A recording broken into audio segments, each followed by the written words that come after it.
It's the Locked On Podcast Network, your team every day. This episode is brought to you by HP Plus. In a world full of smart devices, isn't it about time your printer got smart too? Now printing is smart with HP Plus, and the HP Smart app is how it all happens. You can print from your phone with just a tap, no matter where you are, even from your garage/home office/yoga studio. Huh, that is smart. HP Plus. Learn more about smart printing at hp.com/smart.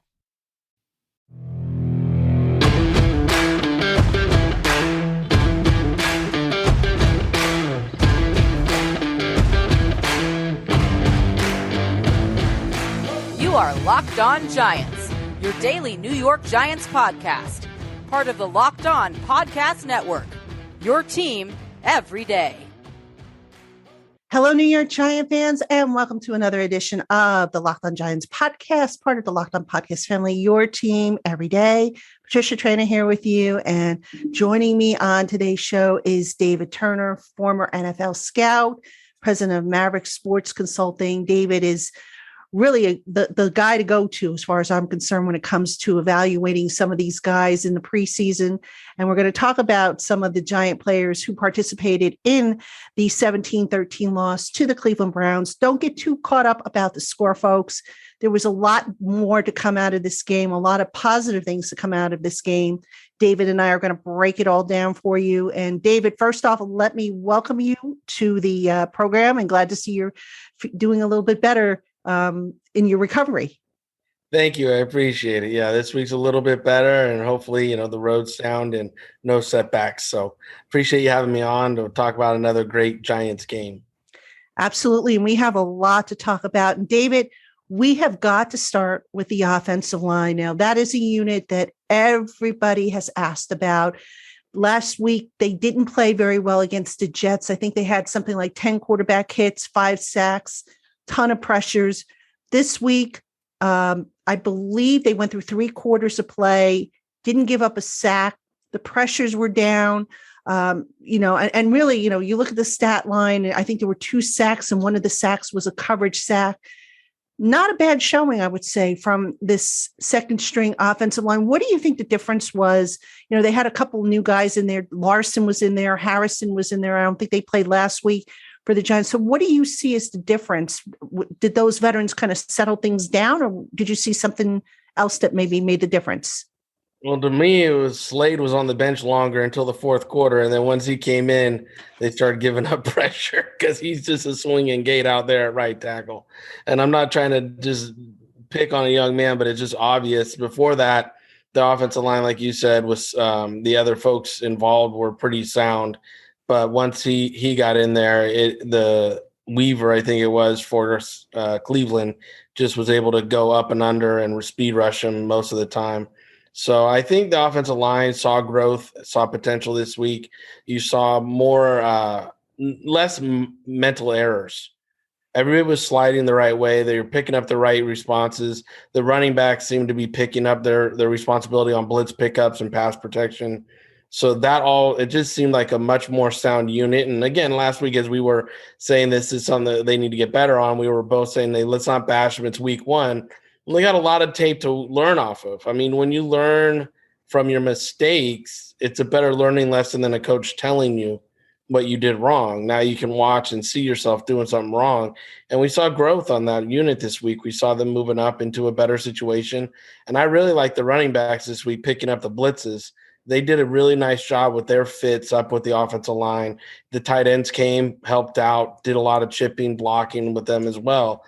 So I think it conceptually, as a pass blocking concepts and calls, were more concise, and they were picked up better this week too. So kudos to the coaching staff to either simplifying the calls or putting in some protections that they thought their players would be successful at, and just using and utilizing those guys. So that was a good thumbs up for the coach too, because I know we talked about the coach last week, and some people were jumping on the O-line coach, and I said, no, let's give him a little time, right? And we saw a little time this week. He did much better with that unit this week. You make a good point. You mentioned the role of the running backs picking up blitzes and tight ends. I thought Caden Smith playing for Evan Ingram, who didn't play, was part of a group of starters who didn't play this week. I thought Caden Smith had himself a nice game just on a first glance.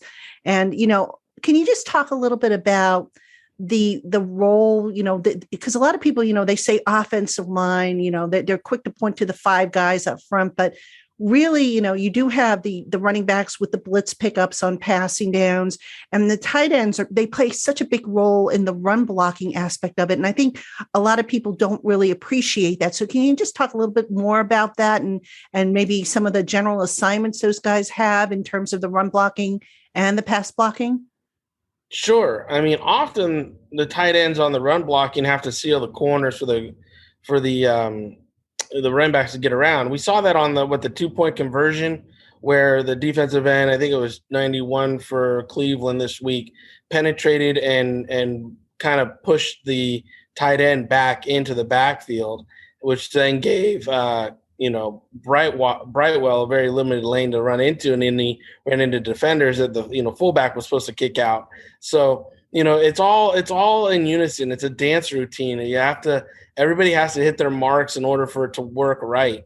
And we saw Ryanson John not be a really good run blocker today, number 44, but he was a good pass blocker. And I thought I'm sorry, not pass blocker, pass catcher. He was good out of the backfield, running downfield, doing things there. Whereas 49 is at Jake Hoshman. I thought he showed up today as a really good complementary, maybe even H-back, where he could move around off the ball, run routes, block, be physical at the line of scrimmage. He was able to handle linebackers, not just safeties. So, I mean, he was really physical with people today that stood off the film when I was watching it.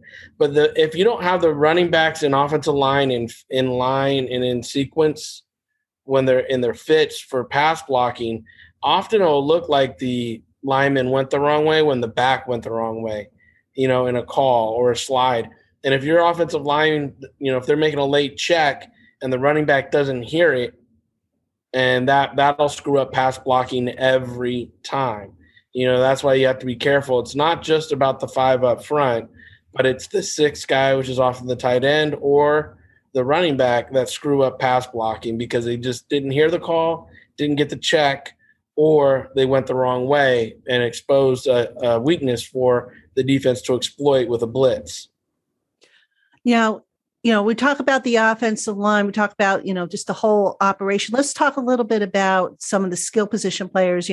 Mike Lennon had a better game. I think he went 10 of 13, and basically a game manager's type of role. Obviously preseason, you're not expecting anything too fancy to come out of the offensive game plan.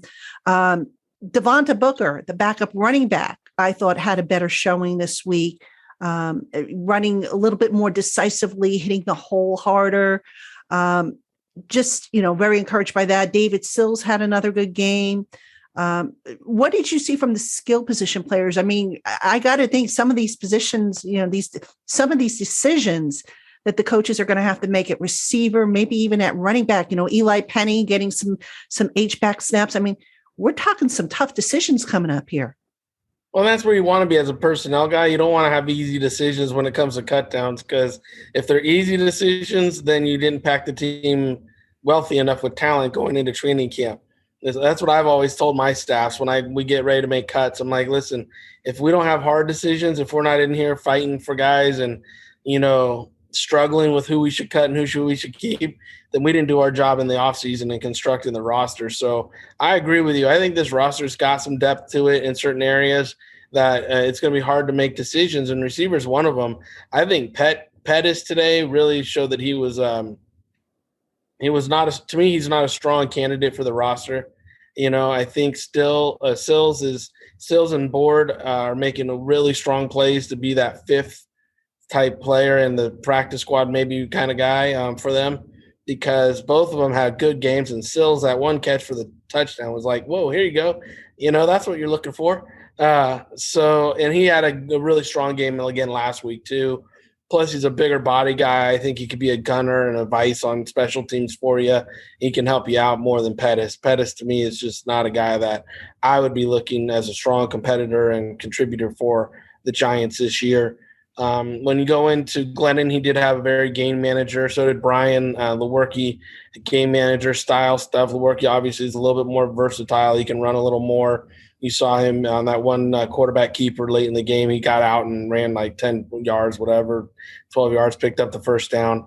This offense was very basic today. To me, it looked like they took their time, went really slow with what they called, and they didn't call a lot of complicated stuff. It was a simple down, and that was good to see because I think they really got some good evaluational tape out of this.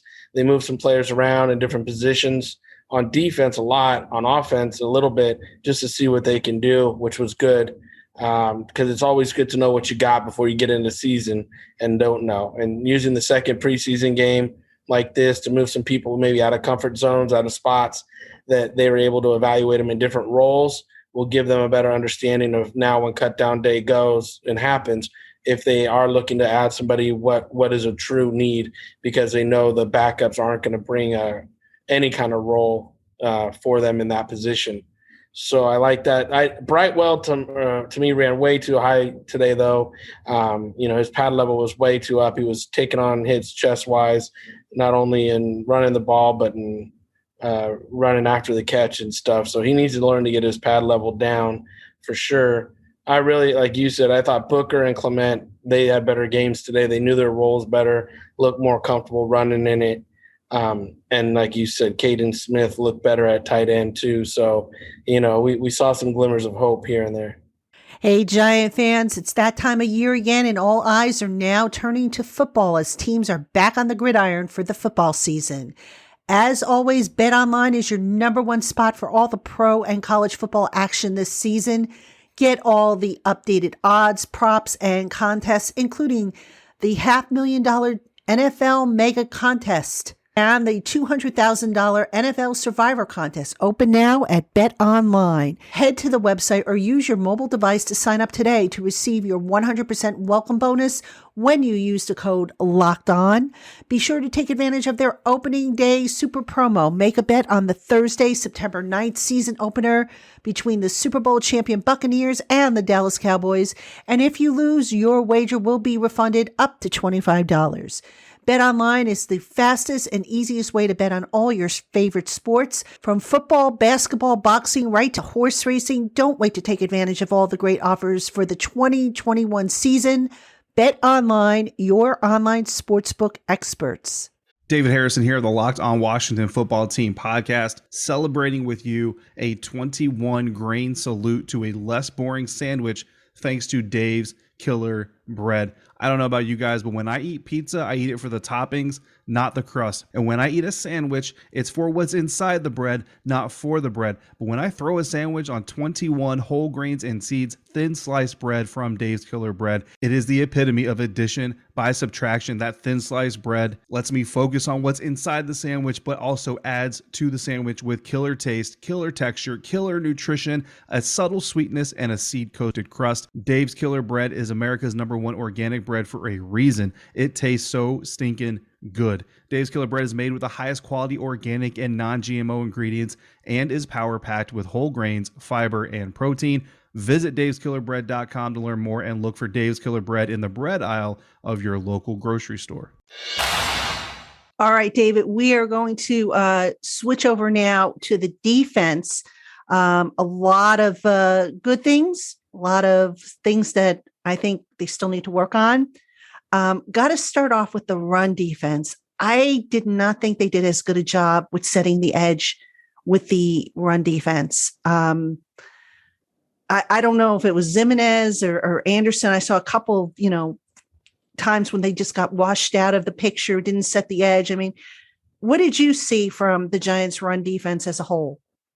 I think you're spot on. I'll be honest with you. You're spot on with your assessment there. They gave up 160 yards rushing today, and they just did not show good run fits. The linebackers were not closing down the lanes. Sometimes they were trying to undercut backdoor, as I call it. the block versus come over top, and then the running backs were getting wide open lanes on the outside. Safeties, like we were talking in pass blocking, the running backs and tight ends have to fit right in there with the offensive line. Well, same with run stopping, the safeties and outside linebackers have to fit with the D-line. And today the fits for those safeties weren't good. You did not see good safety fits running up in the holes and scraping right off the outside edges of the outside linebackers and defensive ends to be there to meet the running backs in the hole as they turn upfield. They often were taking shallow angles. They were coming straight downhill. They were not coming up to with a purpose and plan. When you look at the inside linebacker spot, Carter Coughlin had a pretty good game, but just with him, coverage, I think, is his biggest vice. Tate Crowder didn't play this week. I mean, who becomes that second inside linebacker in the base defense, or does it not really matter, because they're not really in the base defense that much anyway? I'm a big build your base to win your division, because if you don't have a strong base defense, I could care less about all this other big nickels and checks and crap. I know we're a PG film here, so I'm stumbling on some words that are going through my head. But, for me, that crap just doesn't float. So, it's like you really have to build your base. If you don't have a strong base, then everything else is going to crumble, because then that will force you to stay in your exotic looks more. And there is going to be a 3rd and 1 that you need your base to come up big for you. There's going to be a 3rd and 3 where, the offense is going to check into 21 personnel, and you're going to have to answer the call. Look at the division. I watched Washington play this weekend, and I watched Dallas play this weekend, and both of them are going to run some 21 and 12 personnel, which is going to force you to be more in your base than an 11 look that Philly's going to run. Philly will run more 11 look because of their offensive line's not that good, so they're going to let Hurst run around out there and have 3 receivers in the pattern a lot. But Washington and Dallas, you'll watch, they're going to run a lot of 21 personnel and 12 personnel, which will check in your base. So you have to build this base to win the division. So you're not feeling really warm and fuzzy about the Giants base just yet? Is that fair to say? I think they have some work. And again, we didn't see the starters. Like before we went on air, you and I went through the list of who didn't play. So we're not getting a fair evaluation of who's going to really be playing on Sundays. They're second level defenders. That's where I have a question of their depth up front and what they're going to have once the first person on the starting defense goes down, who's filling that gap.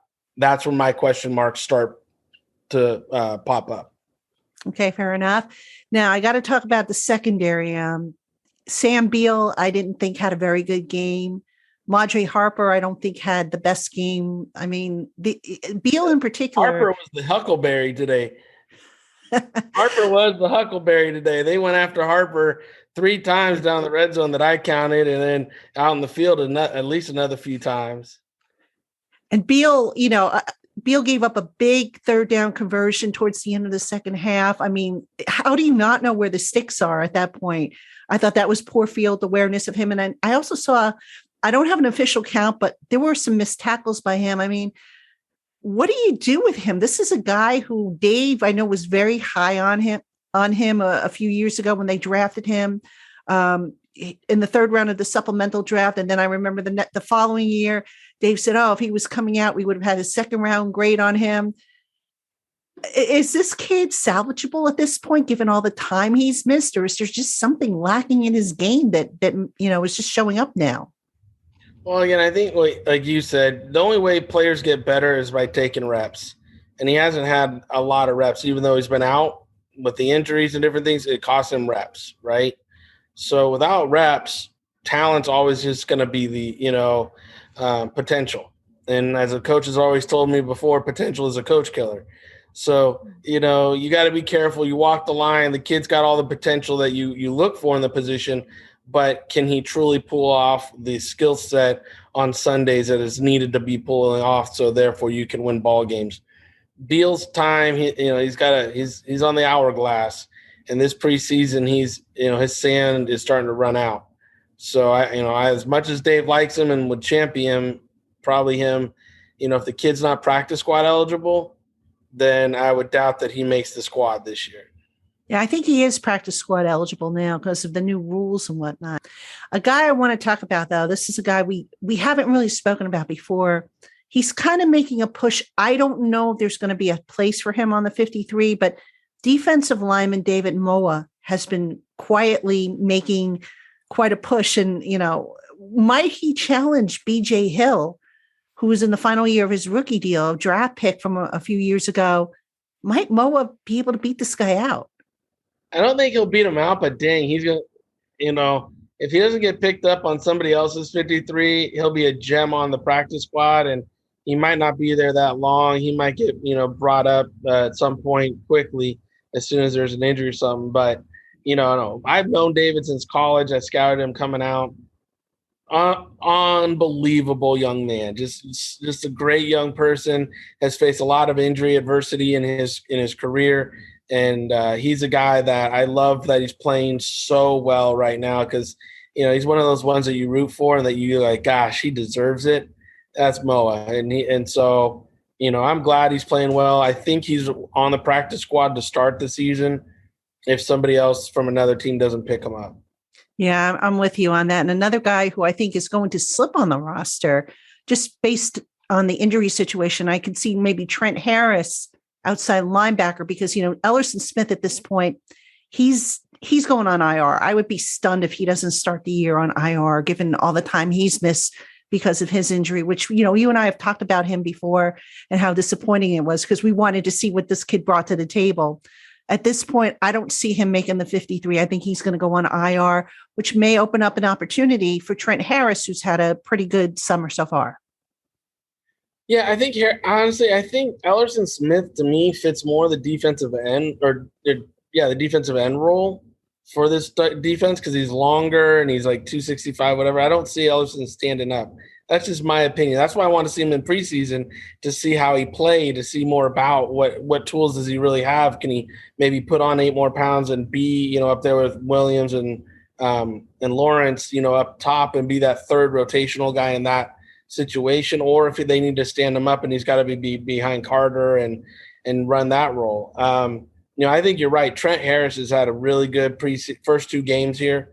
He's had a really good. I would like to see more active hands for freeing up and pass rush from him, but I think those are some traits and some tools he can learn. He's still a young kid, and initially he'll be a special teamer that will deliver you some really quality reps. And if he's called into action, you got a guy that, he looks battle ready. Giant fans, we have plenty more coming up on this edition of the Locked On Giants podcast. But first, Built Bar is a healthy, low-carb, low-sugar, and high-protein treat that will satisfy your sweet tooth. Choose from 9 amazing flavors plus the occasional limited-time offering available in nut and nut-free varieties.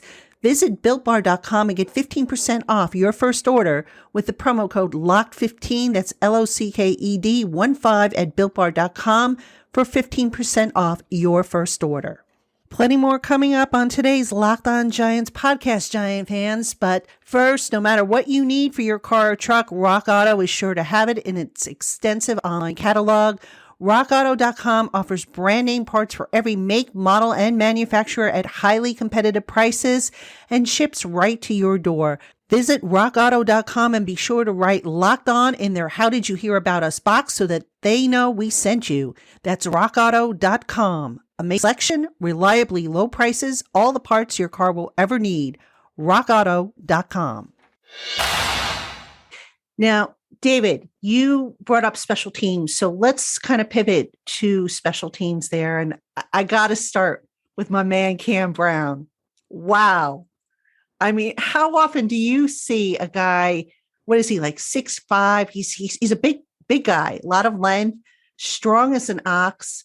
A lot of times on special teams and gunner play, we can probably both admit last year was a problem for the Giants. He's not going to get beaten very often. And I even question whether teams are going to be able to double team him if he lines up as a gunner. What did you see from him in this week and as well as last week? I didn't notice him last week. I'm not going to sit here and lie. I didn't notice him last week, but this week, yeah, he was a man that definitely understands his role and his path to make this team is on special teams. And, and it's hard. A lot of people don't understand, like, when you go into training camp, 42 of your roster spots are almost committed to because of contract, language and money paid out. So these guys are really battling for like 11 spots, and then those practice roster spots. So a guy like Cam knows his role is going to be on special team if he's going to be that 53rd man, 52nd man on this roster, So today he went out and he tried to earn that spot and make no doubt, in those coaches' eyes and in their minds that he wants that opportunity to be his. So if he has the same kind of output next week in the third game, that's going to be one of the hard decisions right there. That will be like either keep him up because of his special teams play or put him on practice roster. And if we need to activate him, bring him back up. But I think it'd be hard to, keep that guy off the 53 at this point because of what he does bring to the special teams fold. Who else jumped out at you this week on special teams? Because, that's obviously something that's near and dear to Joe Judge's heart, being a former special teams coordinator. And, that's a unit that's kind of hard to predict because you have guys coming in and out of the lineup. And, it's a tough unit to really set. And I'll be honest, like with the new rules of everything's getting kicked into the end zone, everything's like fair caught on, the punt return teams. It's really hard to evaluate who's going to make a good special teamer and who's not. Back in my day, everything came out because the returners were trying to make the team as a returner. So in preseason, all the returners caught the ball and tried to make a move and try to make something happen. And so you saw people on coverage teams like running down, trying to make tackles. Now, as soon as the ball comes off the punter's foot, you got the returner waving, it's going to be a fair catch. So everybody idles down and doesn't run downfield as hard. It's hard. Preseason for judging special teams, I'm not going to lie, has become a lot harder with the new kicking rules. So that's why it's important, I guess, to be able to contribute on offense or defense, which is kind of goes back to, with David Sills, just for a moment, just going back to the offense. I mean, he's had a great summer as he did last year before his injury, but where do you put him? I mean, if he doesn't participate on special teams, there's no way he's going to, he's not going to get reps over Kenny Golladay and Sterling Shepard and Darius Slayton and Kadarius Toney. No, but again, if Golladay goes down and Sills is on your active, you're happy. You're happy, right? And I think Sills has special teams potential. I do. I just don't think right now Joe is asking him to do too much because he knows right now from the line of scrimmage he's asking for him to play almost the entire game.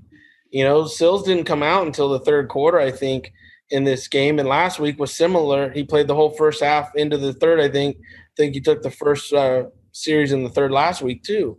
So that's a lot you're asking for a young man in first two preseason games to come out and play. If you would add special teams on top of it and you have a 17-week season coming up, you want to make sure you don't overpress, especially receivers' legs in training camp when you have 17 weeks to come. And a guy like Sills can mock a lot of different receivers that your defense is going to play against. So his body style, his abilities can really help teach your defenders going up against him every day in one-on-ones and stuff will help your defenders become better. I think you can carve out a spot on special teams for him for sure.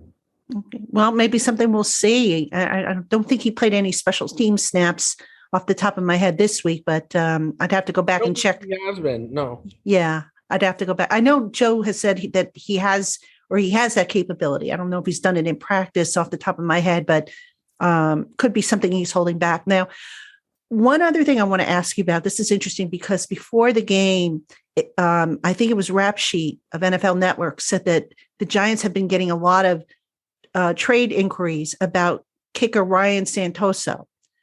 Santoso so far hasn't had any field goal attempts. He's just had, I think, two 2 PATs, if I'm not mistaken. But let's talk about his kickoffs, because, people say, well, why would anybody trade for Santoso? He hasn't tried any field goals. How, from a personnel man's perspective, when you're looking at adding a kicker and that you haven't seen in pressure situations like that, how much does kickoffs and him being able to boot him out of the end zone, does that factor into a decision whether to trade for a kicker, or is that not as important? It's very important because you need to know leg strength. And if he's not kicking, leg strength wise, if he's not kicking from in game from 45 plus, right, then the only way you can grade it is what's his hang time and distance on his kickoffs. Now, understand, most NFL teams are sending their college scouts to these NFL preseason games. And in the preseason games, all these guys are warming up prior to kickoff. So he's getting looked at prior to, just in his warm-ups. And people are watching that he's hitting 50, 55-yarders. He's got plenty of leg. He's got good range. He handled the wind well. All those things are getting reported back to their personnel offices. And pretty much every team has a representative at every one of these preseason games. So understand, you might not be doing it in-game for us to see, but he's probably making impressions pre-game for the scouts to see. That's a good point. That's something that I don't think, you look at the pressure situations, but that's really a good point in terms of the little nuances that are involved in scouting. And if I'm not mistaken, I think the Patriots, are looking to upgrade their kicking position. So out of a barn the other day. Yeah. So I think, there might potentially be something there. Who knows? Lord knows the Giants and the Patriots, they've got that good relationship. So I could see maybe something potentially developing there where maybe, I don't know, the Giants get a conditional pick for him or maybe a solid pick. Maybe they get the pick that they traded to Houston back, the 2023 sixth round pick that they had to give up to get Croson. So. Well, it's always fun because I know a couple years ago in Carolina, we kept 2 kickers and people are like, why did you keep 2 kickers? And sure enough, because Marty traded one, afterwards and got a nice pick after week 1 when somebody really needed a kicker. So, yeah, sometimes you play the game, the personnel game, and you play it to win. You don't play it to win on the field that first week because you're still going to have, 5 or 6 guys inactive and people are still working their roster. So if you got a good poker chip like that, you might keep them an extra week just to squeeze an extra round out of that draft pick compensation. But what's interesting is, everybody knows that Gano is going to be the kicker. So do you, as a personnel person, say, okay, well, we know you're going to cut this guy anyway? Or do you just say, you know what, I'm not risking it on the waiver wire. I want him. I'm going to go out and get him and give up what I need to. We had Gano in Carolina, and I think the kid's name was Buckner, that now still kicking in the league, we had both of them. And Buckner, we could tell, had a hell of a leg. And there was discussion about, even maybe keeping Buckner over Gano and saving money, because that's the other end of this conversation is a guy like Gano costs you a lot of money. So, it's like, where do you pull the trigger? But, I think we wound up getting a 5th round pick or something for Buckner. And before the cut down day, we were only being offered like a 7th or a conditional 6th if the guy wound up making their team or whatever. But then we got a solid 5th. And so then Marty was like, okay, for a 5th, we'll let him go. And a lot of guys, you don't want to roll the dice. When you see somebody you need and it's a need fixed position like kicker or punter or long snapper where you need that one guy. If I'm the guy needing him, I'm wary of it's hard to find that on the street. So let's just go pull the trigger and, go up around and get the guy we need. Yeah. Okay. That makes sense. Definitely. There's a lot of layers, obviously, to personnel building, roster building, and all that stuff that I don't think we in the media necessarily take into consideration. So thanks for that insight. That's valuable stuff. That's why I love having you on, my friend. Oh, no, I love being on. Like I said, the chess match is always going in personnel. You always got to move a pawn or a rookie or because you got an injury. Like, look at the Jets, the poor Jets, right? They go into this weekend having a pretty good roster. They come out, they're looking at a whole different team now. Yeah. So, they got to go do some fixing and get that going over there. And, everybody has, injuries this week. There's a lot more in week 2. I think next week you'll see even more because guys realize it's their last opportunity to make an impression to really before cuts, and I want to say, didn't they just go from didn't they just cut 5 guys this week, each roster? They went from 90 to 85. Mm-hmm. Now they got to go from 85 down to 80. 80. Mm-hmm. Yeah. So when people saw those lockers get cleaned out, that coal went up their butt and, that pressure started getting applied. And so that's why I think you saw some injuries this week because people started playing a little harder. And after the next 5 guys go, you're going to see even more next week because people are going to be like, this is my last chance to make an impression on these coaches. Indeed. And now next week, obviously, the Giants will have a semi-dress rehearsal. I think the plan, at least the initial plan I'm hearing, is that the starters will play about a half's worth of football. We may or may not see Saquon Barkley. I don't think we'll see him in a preseason game. Maybe we'll see him in the joint practices if they're able to have them, that is this week, because of the storm that's ripping through New England. But there's going to be a lot to talk about, obviously, after that game. And then we've got the roster cuts that we'll go over. So, David, plenty of football still coming up for us to talk about here on the Locked On Giants podcast. As always, I appreciate your insight. And we'll do this again next week, I assume? I hope so. You stay safe up there. Thank you. We're doing well. We got rained on, but we're doing well otherwise. So, all right, Giant fans, that is going to do it for this edition of the Locked On Giants podcast. Don't forget, tomorrow is Twitter Tuesday. Get your questions in. You can send them to lockedongiantspodcast@gmail.com. You can put them in the comments section if you're watching this on YouTube, or you can just tweet them to me, not text them, tweet them to me at Patricia_Traina. Make sure you tag them Ask P Train and get those in as soon as you can, because tomorrow night I'm going to be looking to tape the podcast around 7:00 so that I have it ready for first thing just after midnight tomorrow. So, all right, for David Turner, I am Patricia Traina. Thank you so much, everybody, for tuning in to this edition of the Locked On Giants podcast. We will talk to you again tomorrow.